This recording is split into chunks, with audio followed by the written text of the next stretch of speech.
Hi everyone, this is my Necromancer Blight walkthrough video guide for Season 6. I'm going to discuss the mechanics, skills, aspects, affixes, and rune words, skill tree, and the paragon board. The main skill of this build is we're using the Blight, and this type of damage is a shadow damage over time. This is a very straightforward build wherein we're just keep on casting the Blight and we're stacking this shadow damage, and this damage will linger on the enemies over 6 seconds. We are scaling the Blight damage through the Flesh Eater node, Blood Begets Blood, and from our Soul Rift. For the skills, we're using Blight as our main damage. We're using the Corpse Explosion in order to proc the Flesh Eater node, Corpse Tendrils to pull the enemies and to produce Blood Orb, and Soul Rift to give us a barrier, essence, and multiplier damage. For the aspects, we're using the curse aura so that we don't have to manually cast the curse on our enemies. We're using the embalmer since we are using the corpse explosion in order to consume corpse, so we are also have the chance to produce blood orbs. We're using sacrificial aspect. We're using exploiter, especially when we are pushing the pit. Most of the elites are especially on higher pits.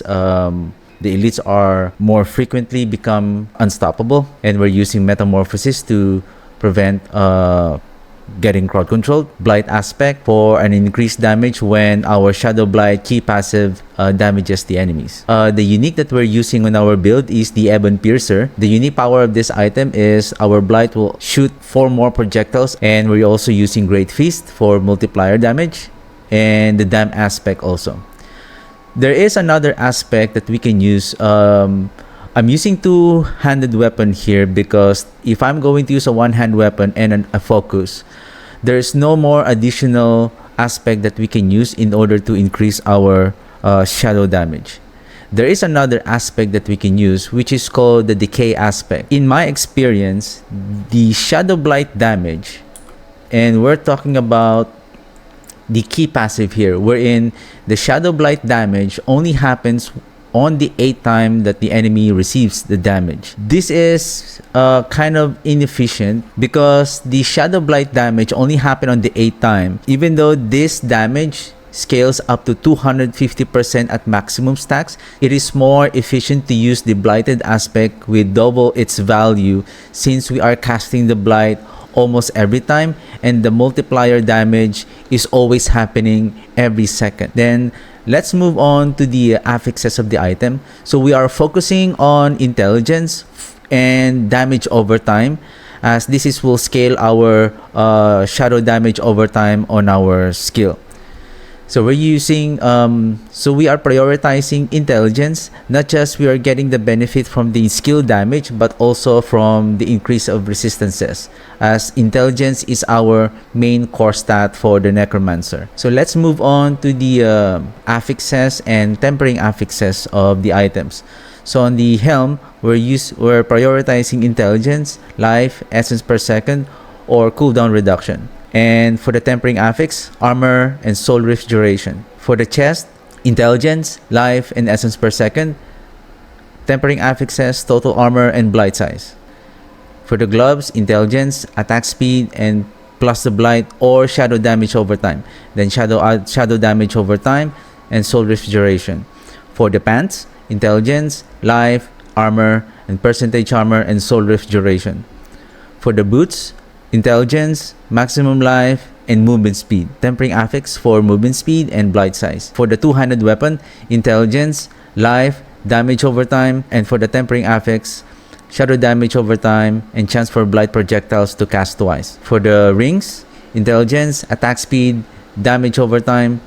For the tempering, ultimate cooldown, shadow damage over time. Same thing with the other ring. For the runes, I'm using the Om rune for an increased damage, and I'm using Zan rune for the ritual to when we cast an ultimate skill, and then Zek rune for reducing the ultimate cooldown, and using the Tam rune.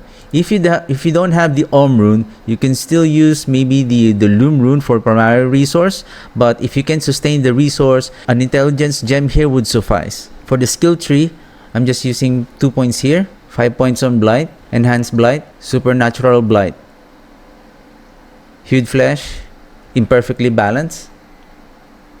Titan's Fall, Spike Armor for an additional armor. Corpse Explosion. And then using Blighted Corpse Explosion for that additional shadow damage over time.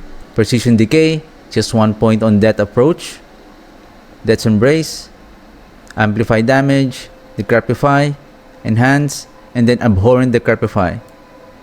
Then Corpse Tendrils, Enhance Corpse Tendrils, and I chose Blighted Corpse Tendrils in order to produce more Blood Orbs, especially on the pit, in order to get the benefit on proccing the Blight Begets Blood on our Paragon board for that 50% increased damage at maximum stacks. And then Necrotic Carapace for that fortification. Reaper's Pursuit, Gloom, Terror, Finality, Standalone, Memento Mori, Soul Rift, 5 points on Soul Rift, Supreme Soul Rift, Prime Soul Rift. And the key passive that we're using for this build is the Shadow Blight key passive. Then on our Book of the Dead, we're using Skeletal Warriors Reapers for that increased shadow damage. Skeletal Mages, increased damage to vulnerable enemies. And then for the Golem, I'm using Bone for that increased attack speed. Then on our Paragon board, on our starting board, I use the Scourge here. And then next board is the Wither board. Then we place Sacrificial here. Third board, Flesh Eater. Then Amplify. Fourth board, Frailty and Darkness. The fifth board, Blood Begets Blood, and I'm using Control. So this build can, if you're farming, if you're speed farming on, let's say, Infernal Hordes or Helltide or Nightmare Dungeons, you can replace the Exploiter aspect with the Void. The Void is pulling the enemies on the defiled area. This will help on crowd controlling and pulling the enemies on the Blight. This will help on pulling all the enemies together. Now, we can still scale the damage of this build by using the Arrow Perdition. So if we have this item, this will improve the DPS of the build. Hope you find this build helpful, and hope you enjoy this build also. I'll put the build guide on the description box below, and also my Twitch channel. If you had the chance, you can visit, you can catch me live and visit me on my Twitch channel. And again, thank you very much for watching, and have a good one. Bye.